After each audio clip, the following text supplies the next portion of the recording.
ñu gis des fois match yi di yàqu. ñu gis des fois ay sànni xeer lay doon. ñu identifier ni ASC tel moo sànni xeer. ASC boobu miim ko ni sànniwuma xeer. ci yooyu lan la zone taxawee ba mën a dajale tout un ensemble ba xam match bu yàqoo. ñii ñoo ko yàq wala ñee ñoo ko yàq. waaw xam nga match bu yàqu moom lañ tuddee match interrompu. match interrompu mën na nekk lu nekk. ma nekk jet de pierre.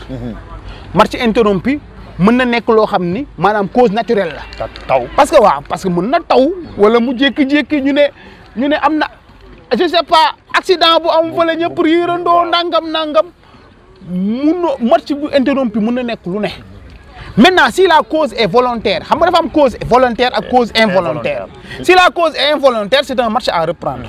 moo xam ne ni kii naturel laak ñëpp ci bokk yam taw laak wala yeneen loo xam ni daal cause ba c'est naturel kenn mënu ci dara c'est involontaire loolu match mbiru yàlla la donc match à reprendre la rejouer la mais bu fekkee ni match interrompu la volontairement mais dañu situer responsabilité bu ñu ko situer arbitre mu ngi fi kenn gënu koo tere pour arbitre parce que des fois xam nga match mën na jékki-jékki ñu interrompre ko parce que je pense que ni am na cas bu fi amoon bu yàggul ñëpp ñu ne match interrompu la mais attends match interrompu mais dafa am ay PV procès verbal bu arbitre bi parce que boo amee match interrompu da ngay gis mu def rapport complémentaire ne nangam ak nangam ak nangam mais ci arbitre bi bu ñëwee mu ne ñëpp jàpp ne seen xel match interrompu la arbitre bind dans son rapport que le match là a pris fin à telle heure mooy match bi jeex na léegi foofu fan la ñuy situer responsabilité on peut situer responsabilité même bu délégué beeg maanaam superviseur yeeg ñëpp bind. arbitre bi daal moo nekk au-dessus de tout. primauté dañuy tudd primauté des rapports c'est le rapport de l'arbitre qui prime sur tous les autres rapports. arbitre et le maître du terrain. C'est le rapport de l'arbitre qui prime sur tous les rapports. rapport d'arbitre du rapport délégué du rapport dara. jour mën nañ ko rouge terrain bi yëpp gis na rouge nañ jour bi. ñëpp. waaw délégué bi bind ko ak ñëpp.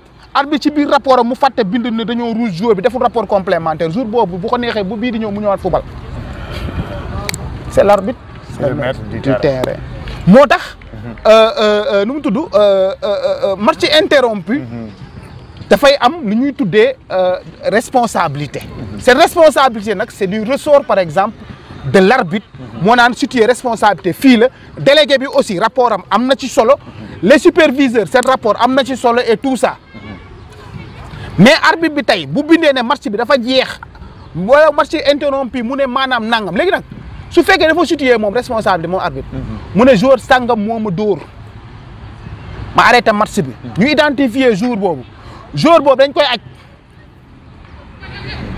mais ASC il perd le match parce que joueur am moo causé interruption match bi mais tey bu doon batee rangé joueurs yëpp dem song arbitre bi di ko dóor ñu identifier ne joueurs yii nii ASC bii noonu la.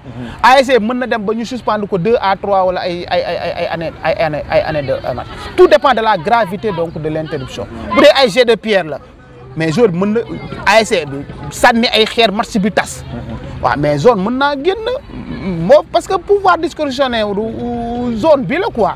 ak CQRP ils sont autonomes. mën nañ xool par rapport au rapport ñu gis ne les rapports sont légers. parce que aussi des fois aussi il faudrait pas que ñuy incriminer à chaque fois CQRP. CQRP il se base sur des rapports.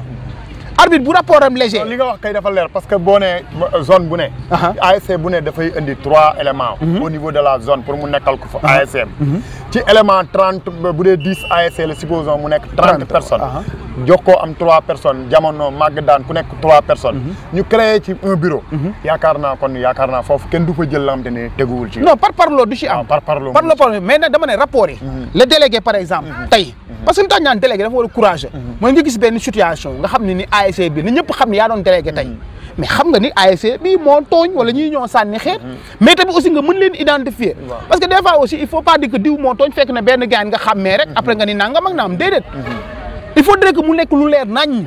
loo xam ne ñëpp identifier xam nañ ni nangam bii nii. nga jóg si nga nekk laajte tuuti ay information. non c'est non waroo laajte délégué waroo laajte. waaw délégué la sa bët moo la war a may say nopp waroo laajte.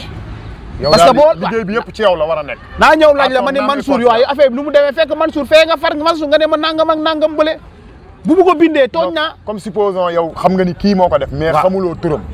waaw noonu laay wax non dama ne la waaye ni ko kii nu mu non tudd. xam nga déjà kooku yow ngay dem bay laajte turam mënoo koo identifier dañ ne la il faut nga mën a identifier fan la source bi nekk ak kan boo demee bay laajte rek mënatoo identifier comme que nag mënoo identifier waroo bindu la neex il faut savoir identifier maintenant si les rapports nag sont légers lan la ci zone bi mën ñëpp xam na ni lii lu garaaw la waaw mais rapport bi ñëw léger mais zone bi lu muy mën a bind mais da ko noonu la sanction bi aussi di légérer ah légérer rek. sanction bi day légère mais bu fekkee ni les rapports sont salés zone day sévir bu baax léegi ñu dellu si encore ci arbitre bi. waaw est-ce que arbitre bi aussi tamit zone moo koy tànn wala. non arbitre zone tànnul zone il travaille avec la Soukra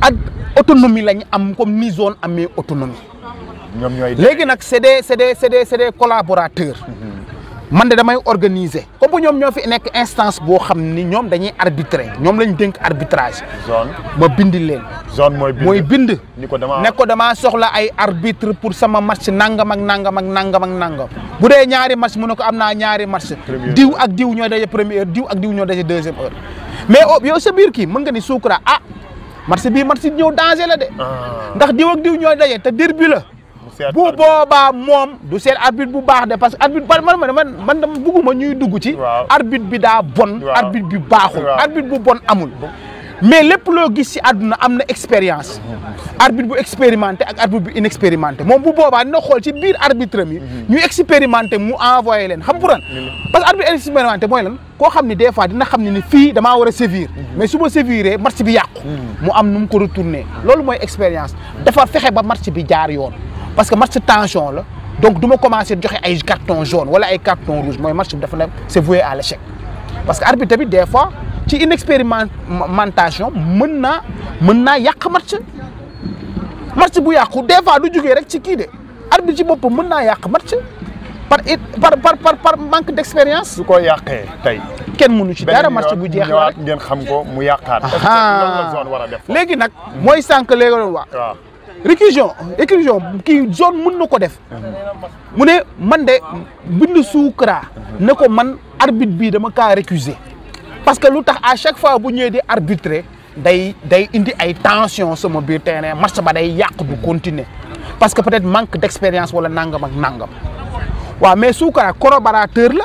bu boobaa day étudier sa demande xool gis ne wax dëgg yàlla comme que ñu sommes des collaborateurs te lii une demande la.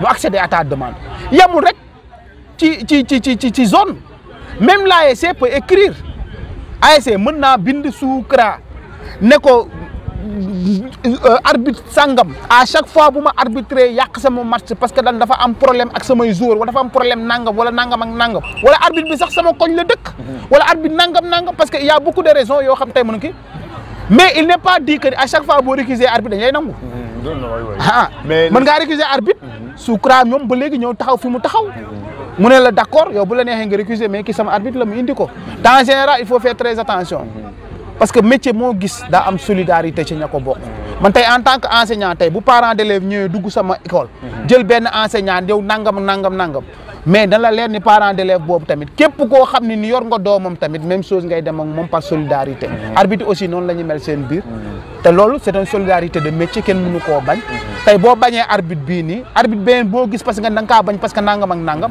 yow tamit attends-toi à ce que ni loo gis rek muy loolu moo tax récuser arbitre wóorul te man bu ma sañoon benn équipe du ko def même zone sax du ko def mais nag yenn saa yi am na ci situation yoo xam ne ni nga récuser ko tamit aussi dafay gën pour apaiser les tensions te it aussi teg ci aussi benn affaire il faut que zone yi nit ñi xam ko c'est pas la zone qui choisit les arbitres c'est la Soukra la zone ne fait qu'écrire maintenant c'est la Soukra qui envoie les arbitres baax nag baaxul man du ma ci wax mais li ma mën a xam daal arbitre bu baax ak biir arbitre bu bon amul arbitre bu expérimenté ak bu inexpérimenté ñoom ñoo am. et les superviseurs seen rôle. les superviseurs dafa am superviseur arbitre. anonyme waaw. ah non bu dee arbitre bi la moom rôle am moom mooy lan day ñëw suivre arbitre bi bu paree mu ñëw ne ko nangam noté ko ba pare ne ko nangam ak nangam erreur bu beneen tey defal nangam. bu amee aussi match aussi mu yàqu parce que des fois da nga récuser arbitre. fekk na moom superviseur bii ñëw. mais la muy def yëpp mu ngi koy gis. yow zone bu récuser arbitre bu fekkee ni dëggantaan lañ koy jiiñ moom la superviseur yi fële ne seen rapport mu nga fa moom ñooy xaw a bu boobaa bu ñëwee bu ñu étudier li zone bi wax dañuy gis ne ni rapport yi superviseurs yi doon ñëw indi ci arbitre bi ak li zone bi di ñaawlu benn la bu boobaa facilement dañ koy récuser même bu dee ASC bi la tamit noonu lay demee waaye bu dee fekkee nag superviseur bi moom gisul du notation bu baax yow zone nga ne kii baaxul kooku tamit Soukra du la ci topp mu des benn ba nga xamante ne mooy les pratiques occultes nga xam ni boobu du mënuñu def émission bi ak ku mel ni yow technicien bu toll ni yow te laalu ñambaasuñ ko muy daaneel équipe yu bari yow loolu lan nga ci mën a wax nga ñëw terrain gas comme lu mel ni suñu bijou bu rafet bi ñu nga bënn ko suul ci nen wala nga sol ab nga yor ak leget wala ab kubéeru cin wala nangam ak nangam ay affaires yi am te ni règlement intérieur bi ak texte yi daf koy dàq xam lan nga ci mën a wax xam nga man dama bokk ci ñi nga xam ne ñu maam pratique occulte man jiitalu ma ko pour man je me dis que ni c'est 5% 5% ci li lijjanti match wala li koy gañ a match mais match bi c'est une préparation physique une préparation morale mais aussi une préparation administrative loolu mooy gañ a match moi je suis contre je l'ai dit l'autre jour bi ma zone bi invité pour une séance de formation des secrétaires généraux man secrétaire généraux il faut ngeen am ful la xam ni yéenay seefu délégation bi équipe bi yéenay seef man mënumaa nangu nga ñëw regroupement ñu jàpp joueurs yi di sang ba yow amoo sax temps wax joueurs yi ne leen règlement lii la wax nangam la te pourtant yow loolu sa rôle la mu ñëw terrain parce que am na yenn kii yi zone yi di def yenn saay mooy yenn kii ASC yi di def ci biir terrain c'est parce que ils maîtrisent pas les textes te ñàkk maîtrise boobu la loolu kan moo tooñ c'est le secrétaire général parce que tu peux pas être secrétaire général d'une ASC ba pare yow nga ni yow tu ne maîtrises pas les textes te yow mënoo jaarale yoon say kër kon yow amatul sens nga koy nekk mieux vaut nga teggi sa ndombal tànk jox keneen koo xam ne dina nangu gëstu donc man foofu loolu laa gëm léegi nag pratique occulte man gëmuma ko à 100% du ma ne nag amul parce que peut-être dund naa ko du benn du ñaar ci ay situation yoo xam ne ni ci pratique occulte ngay toog ba si yàgg nga wax ak sëriñ mu ne la boo yéexee bit bu dugg avant ngay dugg bit bi ne cabax donc kooku mënoo ko ñàkk bañ a gëm ne am na mais nag aussi c'est pas 100% bu mooy defar match quoi mais match dafa am loo xam ne ni moo koy defar mooy li ma la wax sànq préparation morale physique la ak administrative maintenant pratique occulte mais buñ la ko waxee aussi dañ koy tere mais war ngaa nëbb li ngay def mais boo ko fësalee bañ gis ko aussi buñ la daanee yaa tooñ sa bopp te dafa am loo xam moo ko njëkkee wax naa keroog délégué yi man leen dafa am loo xam ne tey su ko équipe ñëwee mais équipe da nga ñëw pour football si mais sol ay jàllaat wala nga jël ay leket dëpp sa bopp mel ni mbër wala nga sol costume mais attends le délégué yi moo la njëkk a bañ a war a recevoir ci délégation parce que délégation lan lañ wax équipe nag équipement sportif lay war a ñëwee ne sont pas des professionnels pour les autres yi nga xam ne waaw te ñooñu bu ñuy ñëw sax balaa ñuy jàkkaarloog délégué mu leen di dugal mais attends day fekk ñu nekk en tenue de sport te si vestiaire la lay fekk mais yow dañ ne la nawetaan dañ ne la booy ñëw tenue sportive nga war a indi mais yorol tenue sportive mais ñëw jàllaabi mais même dans les grands championnats mais amul jàllaabi kenn koy ñëw ak jàllaabi wala nga ñëw costume du temps de Badou nga xam da daan jox booy naan la ñëw leen costume mais yooyu la règle ne doit pas d'accepter maintenant boo dëgëree boobu ba jaar si beneen porte il prend léegi nag imaginel yow wala ngay ñëw di dëgg ay poftan wala di toj ay nen wala sax nga daw ci camp jàmbur regroupé wu fa parce que tamit wala nga regroupé sa camp bopp parce que pratique occulte dafa bëri ay façon du question ni damaa yor ay affaire bu ma sëriñ jox ak wala yooyu mais nga dem regrouper sa biir terrain sa biir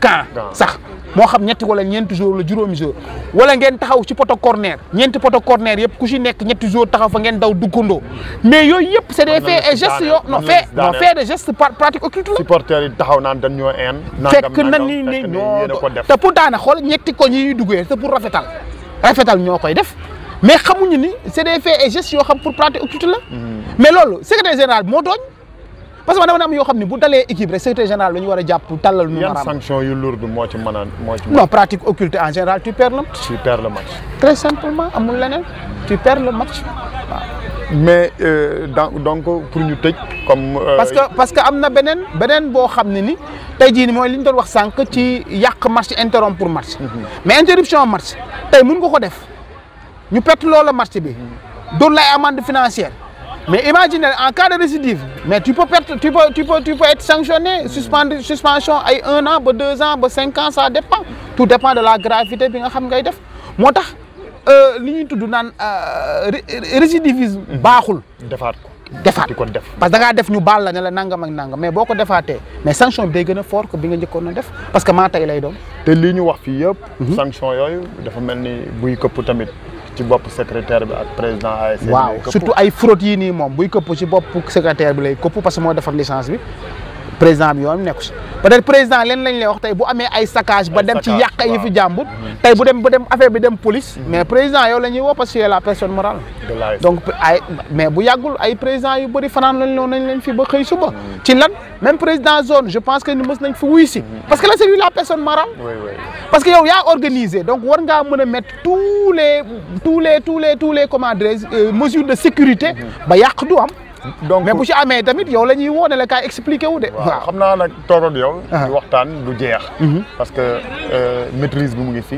xam-xam bi mu ngi fi ak yàgg bi vécu bi. parce que depuis longtemps yaa ngi ci zone bi. depuis zone 9 ba zone 11. daaw 2016 rek nga quitté zone bi. mais yaakaar naa ñoom bàyyiwuñ la gannaaw. des fois dinañ la woo. laaj la sa xalaat. nga mën leen ko dolli. pour terminer bu fekkee yow am na leen loo ci mën a dolli. waaw li ma doon dolli leen rek la mooy sànq da nga ko wax. te développé wuñ ko muy cas cadet yi. waaw. licence damay ñëwaat licence nit ka nekk turam nekk ca biir licence bi moo ko moom. wala même bu ca turam nekkul photom nekk fa moo ko moom parce que identité am la. ASC li ñuy def teguñu ko fenn jël licence su jàmbur di ko denc. wala di ko confisquer te moomoo licence te ko fenn la licence appartient à la personne dont l'identité est apposée l'identité nag mën naa nekk tur ak sant mën naa nekk photo. léegi mën nga may secrétaire généraux yi. ci cadet yi comme cadet bi nga xam te ne dañoo war a annuler licence am loolu mooy daaneel équipe yu bari. waaw xamuñu fi ñuy jaar. léegi foofu lu bëgg nga expliquer leen mu leer ñoom ñu xam. xam nga cadet aujourd'hui tey su dee fubal mu nekk cadet yow ASC bi yaa opté pour fraude quoi soo fraudé cadet bi mu fubal ak tur bu mu mënti fubalee moo xam photo moo ci nekk wala turam dëggantaan bu mu mënti doon moo ca nekk licence bi moo ko moom su demee ba xëy suba damay jógee sa ASC da nga kaa war a jox licence mu dem annulé ko. su ko joxewul mu bind y a une instance qui est supérieure à l'ASC et à la zone. day bind zone mu ne tel ASC dama fa doon football sama licence laa soxla pour annuler ko mu bañee du ma ko jox la zone va sévir. donc aussi tamit bu bañee aussi mu bind au niveau de l'ODCAV bi nga xam ni moom moo defar licence bi su ko bindee moom dina ko jox te léegi sax dafa dem ba léegi avec l'informatisation léegi dafa gën a yomb léegi licence da lay topp tey su ma amoon licence 00 1900 xaw ma 80 nangam. tey su ma jugee woon fii dem di football ba démissionné dem football beneen ASC même numéro licence bi lay conservé. mais man dama am lu ma remarqué man bi may joué cadet. en 94.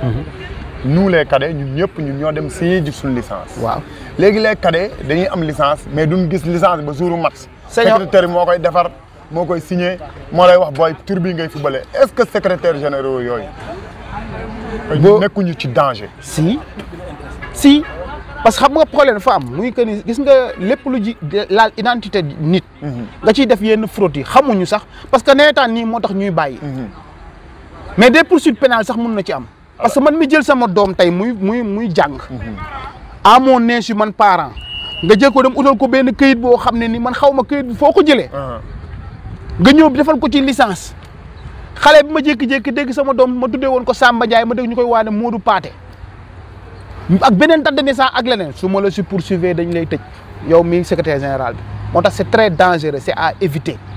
Même les enfants ils n'ont qu'à leur donner leur pièce normale te ASC yi aussi il faut ñu dem vers la formation bi du question maanaam ay jël ay boy cadet jot nga football loolu déedéet depuis pipi nga leen di jël di leen former parce que loolu seen rôle la boo jëlee benn xale bu ndaw am pièce normale am di ko travailler ak moom ba cadet jot mais na tax ñun ba au delà de sax ci championnat yeeg yeneen ni wàññi at yi ñuy def ak institut yëpp dootul amati parce que da lay leer ni kii ay date normale am lay jouer mais dem ci koñ ba gis benn xale boo xam ni rakkam la xaw ma fan ngay jëlee extrême dem football loo ci mag bi muy continuer di football mais loolu c'est dangereux moo tax ODCAV boo xoolee sax li ñu génnee léegi te xaaral ba ñu jëm ci cadet parce que ren cadet footballul donc licence numérique yi dafa tombé ak senior kese mais bu cadet di football lay gën a garaaw parce que bu boobaa ragal naa dinañ dem ci yeneen sanction ak yeneen dispositif yoo xam ne nañ ko jël ba yenn fraude yu bëri dina wàññeeku dina wàññeeku mais li may mën a wax daal ci cadet mooy lan cadet buy football fenn ba bëggatu fa football daa bëgg a dem football senior fekk mu am pièce parce que tamit aussi tamit boo bëggee football feneen senior il faut fekk nga am pièce boo amee pièce d'identité c'est mat parce que sur classement dañ koy tere tey mën nga am xale parce que nee nañ léegi à partir de 1 an sax bu la neexee 0 an sax mën ngaa am 40 1 mois sax mën nga am 40 mais mu am 16 ans par exemple wala 15 ans mu dem defar carte d'identité ba pare daal ñëw fukk déposer ko senior mais attends fa ngay déposer mën nañ bañ a am vigilance boobu ba mu jàll mais yow tey nga ñëw football fii senior sur classement la bu ñu daanee da ngay daanu maanaam matoo senior te sur classement dañ koy tere waaw dañ koy tere yax yi bokkuñu waaw le contact physique moo tax ñu koy gën a dernière question bi ñu la waroon poser sax moom nga développé léegi la formation c'était juste pour éviter ces désagréments il n'est pas temps que la zone propose une formation pour les ASC, les présidents des ASC, les encadreurs, les secrétaires généraux. Est-ce qu'il n'est pas temps zone de organiser des ateliers ou bien des formations pour aider les ASC? La zone le fait. Parce que je pense que nous avons fait inviter, nous devons développer, débattre, partager. Parce que partager avec les secrétaires généraux d'ASC, avec les capitaines d'ASC et autres. Et je pense que ça a été une rencontre qui a été très fructueuse. Maintenant, c'est des rencontres à perpétuer. Parce que nous je pense que début saison, nous avons fait. Mais peut-être que nous avons fait phase finale, nous avons fait. Mais ben journée, parce que nous avons fait une délégation, nous avons fait secrétaire généraux. Mais les secrétaires généraux, nous avons fait d'ailleurs li ñuy développé nii am na lu bëri ci texte yi lu ñu bàyyi ginnaaw. lu bàyyi waaw dañ ko dëxëñ ni rek. waaw lu bëri lu ñu bàyyi peut-être yenn questions yi waaw yenn questions yi la ñu laal rek. mais am na lu bëri loo xam ne ni tey jii nii waroon nañ ci développé ba formé ci secrétaire généraux yi ñoom ñu delluwaat def démultiplication te keroog wax naa leen ko nee naa leen bàyyi leen di dem formation bu ngeen demee formation la ngeen fa jëlee denc ko pour yéen kese moomu leen ko dañ leen a yónni mais boo leen demee nañ def démultiplication mooy woo ASC bi capitaine yeeg dirigeant yeeg ñëpp ñu toog nga leen man formation bi ma defoon lii ak lii laa fa jëlee te wax nañ fa nangam ak nangam loo xam lu bees la te ça nous concerne ñoom ñu xam yow nga xam mais bu ñu yemee ci yow kese doo ko jariñoo ASC bi du ko jariñoo parce que yow ba nga jógee ci formation bi nga ci pare joxoo ko kenn le secrétaire général il n'est pas dit chaque jour nga nekk secrétaire général donc yow bu ñu la formé defal démultiplication sa am nga secrétaire général adjoint toogal ak moom nga waxtaan ak moom xamal ko moom tamit mu xam ba pare aussi ASC il faut ñu dem sur l'auto-formation bañ a xaar zone ASC bu nawetaan bi waaj a commencé war nañu mën a xool koo xam ne ni xam na dara mu ñëw toog ak ñoom waxtaan ak ñoom non il y en a en pagaille. C'est juste ça pour gisee ñu invité la c'est juste pour ça ñu gën leen di approcher parce que vous savez quelque chose au niveau du football au niveau des règlements na ASC yi approché ñu mel ni Mouhamadou Ba ngeen mën a former seen secrétaire généraux yi seen encadreurs yi seen capitaine d'équipe yi ñu ngi fii ci dëkk bi leen dëkk am nañ xam-xam bi ñëw leen ñu jox leen ko. waaw am na sax ñeneen ñoo xam ni je pense que ils ont plus d'expérience sax que moi waaw peut-être que dafa tombé ci man rek mais y en a en pagaille y a quelqu'un qui fut le secrétaire général de gestion administrative de la zone ñaata année Assane nu mu ko je pense qu'il est plus calé que moi sur la chose il y a d'autres personnes yoo xam ni ñu ngi fi donc ils n'ont qu'à approcher les gens parce que ñi aussi ils sont là moi ce que j'ai là c'est un capital expérience rek bu ma am la du question loo xam damaa jékki-jékki nii non il y avait de la volonté quand je partais à la recherche mais cette capitale d'expérience bi ma am mais j'aimerais bien la partager avec d'autres ku ma ci woo aussi tamit ma wuy si la ñu toog ci waxtaan ci parce que aussi c'est Malika c'est vrai que ni j'appartiens à une ASC Espoir laa bokk mais tamit beneen ASC aussi tamit bu ma woo pour ñu partager tamit dañuy partager mais je sais que ni ne gis nga nawetaan que la gën a taxaw administrativement ASC boobu moo la gën a taxaw waaw loolu moom il faut que ñu jàpp ko te dafay feeñ sax ci ASC yi bu ñuy ñëw ndax dañuy xam ni dañuy rassuré wu ni fépp taxaw na. fépp taxaw na. ba pare administrativement mais administrativement du question ay non ay réserve ak évocation dangam nangam. mais ASC buy ñëw sa premier match say licence matul. administrativement c'est pas bon. boo demee toog ñu daaneel la administrativement baaxoo. boo ñëwee par exemple di dóor ay arbitre ak sànnante xeer administrativement baaxoo. parce que texte yi nga la war a daaneel yëpp xamoo ko. donc administration bi dafa bëri te moo lëmb lépp moo ko ëmb. moo tax il faudrait que ASC bi la gën a baax mooy bi la gën a taxaw. administrativement te là il faut que ñu dem ci. nous sommes là nous sommes très ouverts sax très ouverts waaw. ci ku ñu woo aussi ñu partager. mais il y a d'autres personnes aussi sont là comme il faut aller aussi vers eux ñoom tamit seen capital expérience bi ñu am aussi ngeen partager ko. waaw donc moi vraiment je lance un appel à toutes les ASC. donc de viser la formation parce que c'est très important. et ne pas limiter la formation uniquement par exemple sur le football et les textes navétanes. mais il y a la formation des élèves du quartier. mais aussi il y a aussi le volet culturel aussi qu'il faut vraiment mettre l'accent parce que ASC c'est association sportive et culturelle. waaw donc vraiment je remercie KS Sport TV Malika Live Yoonu Ndam vraiment de l'opportunité qu'ils ont donné donc pour développer et partager notre capital expérience. et j'ouvre les bras, je tends la main donc à toutes les ASC que c'est un partage et que vraiment nous sommes ouverts à ça. Wassalamu alaikum. Et vous remerciez aussi donc monsieur Ka donc pour l'invitation et tous les membres donc de KS TV quoi. Merci beaucoup ñu ñëwoon ci entretien bi la woon ak Mouhamadou Ba, un ancien ami aussi. Jusqu'à présent on a partagé les bancs ensemble depuis l'école primaire. On a eu l'entrée en 6e en 1991 je crois. Non 90. 90. Et c'est un ami de longue date. ñu ko doon recevoir encore fii entretien ci biir pour mu xamal ñu lu bari mooy li nga xamante ni cas de fraude yi. Il est un enseignant aussi au niveau de l'école Seydi Anta Gadiaga de Malika, là où il a eu son entrée en 6e, il est retourné au Bercail pour pouvoir se bonifier avec les enfants. Et ça a été un plaisir vraiment. Et c'est une chance. C'est pas donné à tout le monde. Donc d'apprendre dans une école et y revenir comme enseignant. Et vraiment c'est des sentiments et des émotions fortes donc qu'on a reçues donc quand on est revenu. Je vous remercie de non vraiment ces remerciements vous vont droit au cœur et je vous en remercie et vous tous hein. Donc merci Jaram. Merci beaucoup. Bien jaajëf waay kon KS Sport TV ak Yoonu Ndam TV ak Malika Live TV ba beneen yoon.